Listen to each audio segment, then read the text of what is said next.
Hello everyone, आज है 22 मार्च और आज इस वीडियो में हम बात करने जा रहे हैं एनबीसीसी इंडिया के बारे में। देखिए 46 रुपीज का ये शेयर है। 3% की तेजी हमें आज के दिन में एनबीसीसी में देखने को मिल रही है। और पिछले कुछ दिनों से अगर हम देखें तो लगातार हमें बढ़िया रैली देखने को मिली थी, लेकिन उसके बाद एक हल्की सी प्रॉफिट बुकिंग भी यहाँ पर आई, जिसने शेयर को थोड़ा सा नीचे तोड़ने का काम जरूर किया था। लेकिन अब फिर से रफ्तार की तरफ बढ़ता हुआ नजर आ रहा है एनबीसीसी। वीडियो में हम बातचीत करेंगे कि आखिर एनबीसीसी के शेयर में चल क्या रहा है और खरीदारी करने का क्या ये सही मौका है कि नहीं। तो वीडियो को मैं शुरू करूं उससे पहले अगर आपने अभी तक चैनल को सब्सक्राइब नहीं किया है तो प्लीज अभी इसे सब्सक्राइब कर लीजिए, क्योंकि आगे भी बहुत सारे वीडियोस हैं जो आपको काफी ज्यादा हेल्प करेंगे। उसके साथ साथ अगर आपने अभी तक मेरी टेलीग्राम चैनल को सब्सक्राइब नहीं किया तो उसको भी सब्सक्राइब करना मत भूलिएगा, लिंक आपको डिस्क्रिप्शन में मिल जाएगा। तो बात करते हैं एनबीसीसी इंडिया की। 46 रुपीज का शेयर है। एक महीने में अगर हम देखें तो 28% से भी ज्यादा का ग्रोथ आया है। 36 रुपए से उछल के शेयर 50 रुपए से भी ऊपर निकल गया था, लेकिन उसके बाद अगर हम देखें तो लगातार हमें यहाँ पर गिरावट देखने को मिली थी। 43 रुपीज तक शेयर टूटा, लेकिन पिछले 2 दिनों से हमें लगातार यहाँ पर तेजी भी देखने को मिल रही है। एक साल में अगर हम देखेंगे तो 172% का ग्रोथ है। कोरोना काल में ये वो शेयर था जो 15 रुपए तक टूट गया था, फिर तेजी आई थी, गिरावट आई, तेजी गिरावट, तेजी गिरावट, तेजी गिरावट, और एक बहुत बड़ी रैली आई। 50 रुपए से भी ऊपर शेयर निकल गया, लेकिन बाद में उतनी ही बड़ी दोबारा से हमें गिरावट भी देखने को मिल गई थी। लेकिन अब फिर से एक तेजी की तरफ शेयर बढ़ता हुआ नजर भी आ रहा है। मिड कैप शेयर है ये। 8,485 करोड़ के आसपास का इसका मार्केट कैप है। एनएससी में अगर हम देखें तो 1.5 करोड़ के आसपास का इसका वॉल्यूम ट्रेड भी देखने को मिल रहा है। शेयर होल्डिंग की मैं बात करूं तो प्रमोटर के पास 61.75% की होल्डिंग है और प्रमोटर यहाँ पर सरकार है। सरकारी कंपनी है ये। प्रेसिडेंट बैंक ऑफ इंडिया सबसे बड़े प्रमोटर है। यहाँ पर एक भी शेयर इनका गिरवी नहीं है। टू एफआईएल्स के पास भी अगर हम देखें तो एफआईएल्स के पास भी 2.04% की होल्डिंग है और तकरीबन तकरीबन 65 एफआईएल्स ने अपना पैसा लगाया है। 4.03% की होल्डिंग म्यूचुअल फंड के पास है और 14 म्यूचुअल फंड स्कीम का भी यहाँ पर पैसा लगा है। हाईएस्ट पब्लिक शेयर होल्डर में एक बड़ा नाम है, वो है एलआईसी। 6.55% की होल्डिंग एलआईसी के पास देखने को मिली है और इंडिविजुअल इन्वेस्टर होल्डिंग 21.14% के आसपास है। शेयर छोटा जरूर है, लेकिन डिविडेंड अच्छा खासा पे करा है। 13% का आपको इन्होंने डिविडेंड पे किया है। मतलब पर शेयर आपको 13 पैसे डिविडेंड के तौर पर मिल रहे हैं। अगर हम एक और चीज देखने की कोशिश करें तो एनबीसीसी इंडिया जो है, ये इनकी वेबसाइट है। सरकारी कंपनी है ये और इनके अंडर में कई सारे प्रोजेक्ट्स बने हैं, जैसे कि प्रगति मैदान न्यू दिल्ली की अगर हम बात करें तो एग्जीबिशन कम कन्वेंशन सेंटर, आपको इतना बड़ा जो एरिया देखने को मिल रहा है डेवलपमेंट के साथ, वो एनबीसीसी का बनाया हुआ है। इतना ही नहीं, अगर हम देखने की कोशिश करें तो डॉक्टर अंबेडकर इंटरनेशनल सेंटर जो है, ये भी इन्हीं की बनाई हुई देन है। उसके अलावा आप देखें तो नेशनल पुलिस मेमोरियल जो है न्यू दिल्ली में, ये भी एनबीसीसी के द्वारा ही बनाया गया है। और आप देखिए नेताजी नगर न्यू दिल्ली की बात की तो रीडेवलपमेंट प्रोजेक्ट है ये पूरा का पूरा, ये भी एनबीसीसी का ही है। यहाँ पर एक और चीज आप देखेंगे तो सुप्रीम कोर्ट बिल्डिंग जो है वो भी एनबीसीसी के द्वारा है और ये आप देखिए मेरठ इसमें बनाई गई है ये। और गरवी गुजरात सदन जो है न्यू दिल्ली में एनबीसीसी के द्वारा बनाया गया है ये। और तो और आप देखिए गोमती नगर रेलवे स्टेशन जो है लखनऊ का, ये भी एनबीसीसी ने बनाया हुआ है। विद्या भवन है, सॉरी वाणिज्य भवन जो है न्यू दिल्ली में, ये भी एनबीसीसी का बनाया हुआ है। कई सारे ऑपरेशनल्स इनके हैं, चाहे प्रोजेक्ट मैनेजमेंट कंसल्टेंसी की बात करी जाए या फिर इंजीनियरिंग की बात करें या फिर रियल एस्टेट डेवलपमेंट की बात करें, सारे इन्हीं के में कंपनी काम करती है। टर्न ओवर की अगर हम बात करें तो 7-10 साल इनके टर्न ओवर में बढ़िया बढ़ोतरी भी हुई है। आप देख सकते हैं कि 3,345 करोड़ से टर्न ओवर इनका 10,000 करोड़ से ऊपर का निकल चुका है। तो अच्छा खासा टर्नओवर है, अच्छा खासा सिचुएशन में है कंपनी, और कंपनी आने वाले दिनों में और बेहतर तरीके से अपने आप को स्थापित करने की कोशिश करने वाली है।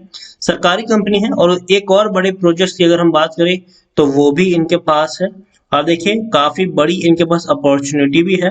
न्यू दिल्ली में बड़ा प्रोजेक्ट है और काफी बड़ा इनका प्लान भी देखने को मिल रहा है।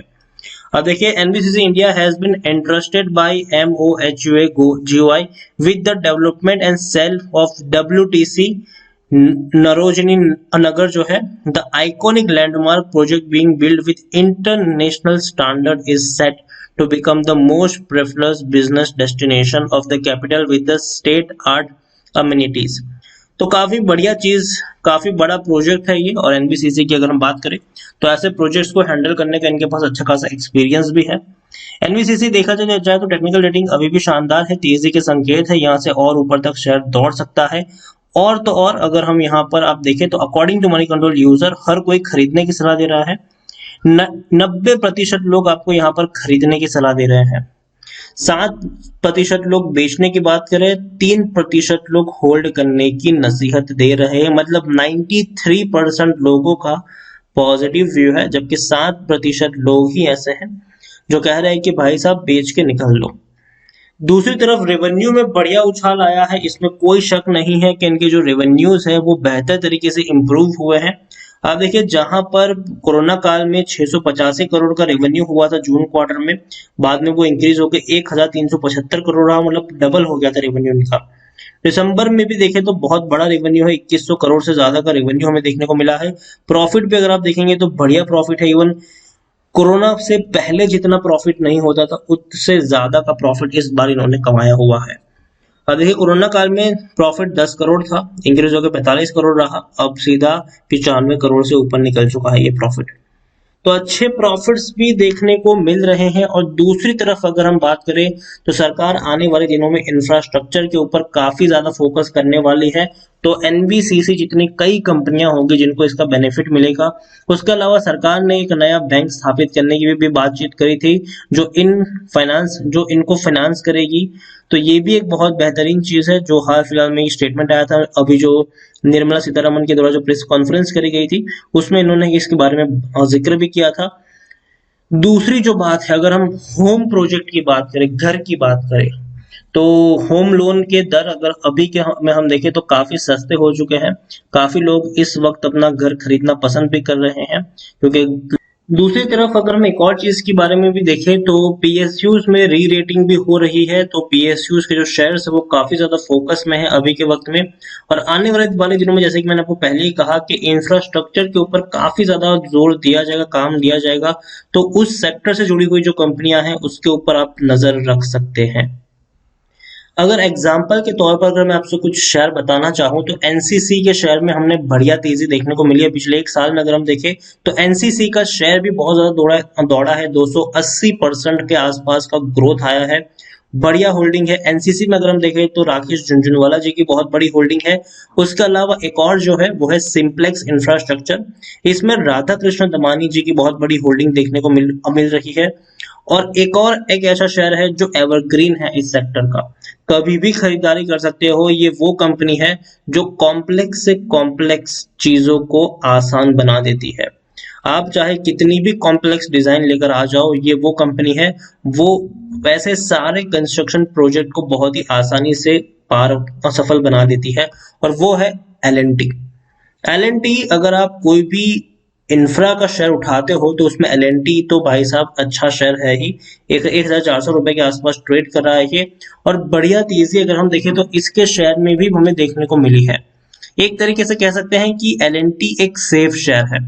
हालांकि आपको 1-2 साल में रिटर्न थोड़ा सा कम देखने को मिलेगा। आप देखिए जहां एलएनटी ने 61% का रिटर्न दिया है, वहां एनसीसी ने 280% का रिटर्न दिया है। और एनबीसीसी की भी अगर हम बात करें तो एनबीसीसी ने भी 172% के आसपास का रिटर्न दिया है। तो रिटर्न के मामले में थोड़ा सा कम रहेगा ये, लेकिन एक चीज यहाँ पर तय है कि गिरावट तो नहीं आएगी। तो एलएनटी एक सेफ शेयर में मानता हूं इसको, इस सेक्टर में, कि भाई साहब ये आपको लॉन्ग टर्म में प्रॉफिट ही कमा कर देंगे। लेकिन दूसरी तरफ कुछ ऐसे रिस्की शेयर्स भी है जिसमें एनबीसीसी है, एनसीसी है, सिंप्लेक्स इंफ्रास्ट्रक्चर भी है। ये रिस्की शेयर्स है, ये अगर चल जाते हैं तो बढ़िया रिटर्न देते हैं, और अगर नहीं चलते हैं तो इसमें भी कुछ खास नहीं। देखिए सिंप्लेक्स में 27-28% का ही ग्रोथ आया है एक साल में।